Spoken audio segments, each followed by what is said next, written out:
हाल ही में कॉकरोच जनता पार्टी यानी सीजेपी ने जंतर मंतर पर अपना विरोध प्रदर्शन किया। इस प्रोटेस्ट में नीट पेपर लीक की बातें कम और प्रधानमंत्री नरेंद्र मोदी, सीएम योगी आदित्यनाथ और सभी बीजेपी नेताओं को गालियां ज्यादा दी गई। और जब इन गालियों के खिलाफ कार्रवाई हुई तो कई तिलचट्टे नाराज हो गए। यहां तक कि राजनीतिक दलों के नेता भी रोने लगे, जैसे अखिलेश यादव से लेकर राहुल गांधी तक। पूरी कांग्रेस इस मुद्दे पर बीजेपी को जमकर घेरती हुई नजर आई, सीजेपी घेरती हुई नजर आई, यहां तक कि अरविंद केजरीवाल भी बीजेपी को घेरते हुए नजर आए।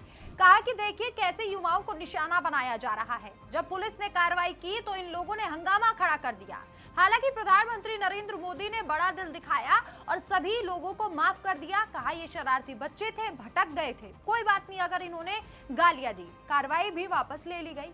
अब ऐसी स्थिति में एक मौलाना आगे आए हैं और विपक्षी पार्टियों और सीजेपी के मुख्य चेहरों को ऐसा जवाब दिया है कि विपक्ष की सांसें रुक गई हैं।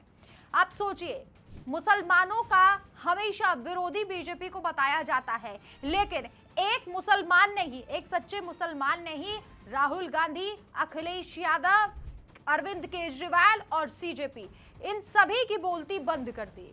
इस मौलाना का नाम है मौलाना शहाबुद्दीन रिजवी। इन्होंने साफ कहा कि प्रधानमंत्री नरेंद्र मोदी को गाली मत दो, सीएम योगी आदित्यनाथ को गाली मत दो।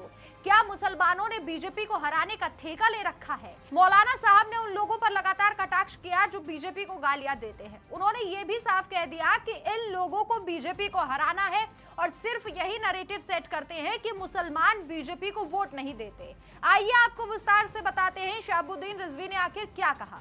आजकल मुसलमानों की आदत बन गई है, जहां बैठते हैं वहां योगी और मोदी की नकारात्मक चर्चा शुरू कर देते हैं।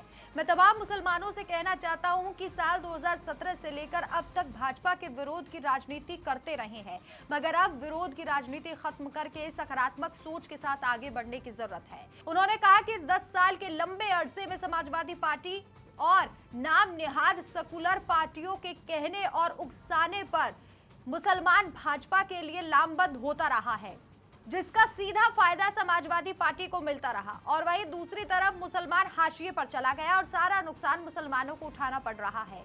इसलिए अब मुसलमानों को भी सोचना होगा और अपने नजरिए में बदलाव करना होगा। ऑल इंडिया मुस्लिम जमात के राष्ट्रीय अध्यक्ष मौलाना मुफ्ती शहाबुद्दीन रिजवी ने प्रेस कॉन्फ्रेंस करके औपचारिक बयान दिया और मुसलमानों से अपील की है कि पीएम मोदी और सीएम योगी को गालियां ना दी जाए, बल्कि अपने अंदर सकारात्मक सोच पैदा करें। बीजेपी को हराने का ठेका सिर्फ मुसलमानों ने नहीं लिया है। उन्होंने अखिलेश यादव पर भी निशाना साधा और कहा सपा वाले फायदा उठा रहे हैं, नाम मात्र की सेकुलर पार्टियां इस मुद्दे को उठा रही हैं और यही अखिलेश यादव जी रात के अंधेरे में बीजेपी के साथ एजेंडा तय करते हैं और उनके पिता ने कल्याण सिंह के साथ सरकार बनाई थी। मुलायम सिंह यादव ने अपनी पार्टी में बीजेपी के आधे मंत्री बना दिए थे। आजम खां खुद भी उन मंत्रियों में थे। उन्होंने इस्तीफा इसलिए नहीं दिया क्योंकि वे कुर्सी से चिपके रहना चाहते थे। मुलायम सिंह यादव खुद बार बार मोदी को प्रधानमंत्री बनाने की बात करते हैं, उनके लिए दुआएं करते हैं और शुभकामनाएं भी व्यक्त करते थे। तो ये सपा के दो चेहरे हैं। मेरे भाइयों, इन दोनों चेहरों को समझो। कई रिपोर्ट्स बताती हैं कि जब देश में कांग्रेस और यूपी में समाजवादी पार्टी का शासन था, तब मुसलमानों की हालत बद से बदतर हो गई थी। इसलिए मौलाना अब मैदान में आए हैं। उन्होंने साफ कहा कि जो मुसलमान लगातार मोदी और योगी को गालियां देते हैं, उन्हें तथ्यों को देखना चाहिए, जमीनी हकीकत देखना चाहिए, उसके बाद कोई नकारात्मक टिप्पणी करनी चाहिए। जिस तरह मौलाना ने बयान दिया है, वो सभी लोग जो मुसलमानों पर राजनीति करते हैं बेचैन होने लगे। अब देखो, एक मुसलमान खुद मुसलमानों की आंखें खोल रहा है कि बीजेपी उनके पक्ष में सोच रही है। अगर सीएम योगी और प्रधानमंत्री उनके पक्ष में फैसले ले रहे हैं तो उन्हें गाली देने की कोई जरूरत नहीं है। इस खबर पर आपकी क्या राय है? कमेंट करके अपनी राय जरूर बताएं। देखते रहिए डिटेल न्यूज इंडिया। नमस्कार।